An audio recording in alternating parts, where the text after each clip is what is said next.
తెలుగు రాష్ట్రాల్లో వసంత పంచమి వేడుకలు కొనసాగుతున్నాయి. జ్ఞాన సరస్వతి అమ్మవారి పుట్టినరోజును పురస్కరించుకొని వసంత మహోత్సవాలు నిర్వహిస్తున్నారు.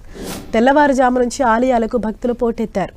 అమ్మవారిని దర్శించుకునేందుకు క్యూ లైన్లలో భక్తులు పెద్ద ఎత్తున ఎదురు చూస్తున్నారు.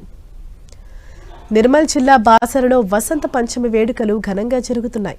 వసంత పంచమి మహోత్సవాల్లో భాగంగా మూడో రోజు అమ్మవారికి తెల్లవారుజామున 2 గంటలకు నవధాన్యాలు నవరసాలతో అమ్మవారికి ఘనంగా అభిషేకం చేశారు. అనంతరం వేద పండితులు అమ్మవారికి విశేష చతుష్ట పూజలు నిర్వహించారు. అనంతరం అమ్మవారికి చక్కెర పొంగలి దద్దోజనం మహా నైవేద్యంగా నివేదించారు. ఆ తర్వాత తెల్లవారుజామున 3 గంటల నుంచి చిన్నారులకు అక్షర శ్రీకర పూజలను ప్రారంభించారు. అటు జ్ఞాన సరస్వతి దేవిని దర్శించుకునేందుకు భక్తులు భారీగా తరలి వస్తున్నారు. అర్ధరాత్రి నుంచే భక్తులు బారులు తీరారు. పవిత్ర గోదావరిలో భక్తులు పుణ్య స్నానాలు చేస్తున్నారు. అక్షరాభ్యాసాలకు తీసుకొచ్చిన చిన్నారులతో ఆలయ ప్రాంగణంలో సందడి వాతావరణం నెలకొంది. అక్షరాభ్యాసాలకు తరలి వస్తున్న భక్తులకు ఎలాంటి ఇబ్బందులు కలగకుండా ఆలయ అధికారులు అన్ని ఏర్పాట్లు చేశారు.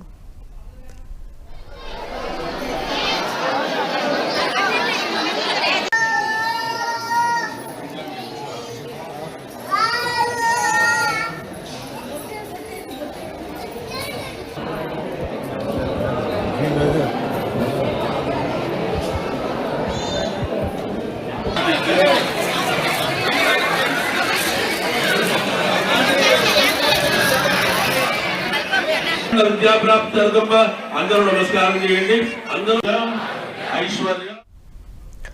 అటు సిద్దిపేట జిల్లా వర్గంలోనూ వసంత పంచమి వేడుకలు వైభవంగా జరుగుతున్నాయి.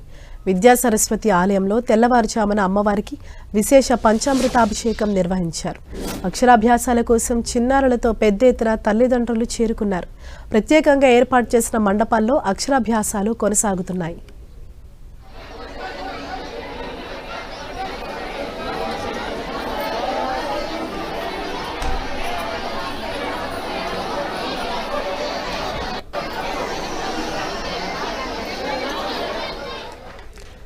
ఇవాళ వసంత పంచమిని పురస్కరించుకొని అన్ని ఆలయాల్లో కూడా భక్తుల సందడి నెలకొంది. అయితే మనం చూడొచ్చు చిన్నారులకు ప్రత్యేకించి వాళ్ళ అక్షరాభ్యాసాలు చేయిస్తూ ఉంటారు. దీంతో ఇటు విజయవాడ అలాగే బాసర వర్గల్ నిర్మల్ జిల్లాలోని ఆలయాల్లో చిన్నారులతోటి ఆలయాలన్నీ కూడా పూర్తిగా నిండుగా మనకు కనిపిస్తున్నాయి. తెలుగు రాష్ట్రాల్లో వసంత పంచమి వేడుకలు వైభవంగా కొనసాగుతున్నాయి. సరస్వతీదేవి ఆలయాలకు ఉదయం నుంచే భక్తులు భారీగా పోటెత్తారు. చిన్నారుల చేత అక్షరాభ్యాసం ఇవాళ చేస్తే చాలా మంచిదని భావిస్తూ ఉంటారు.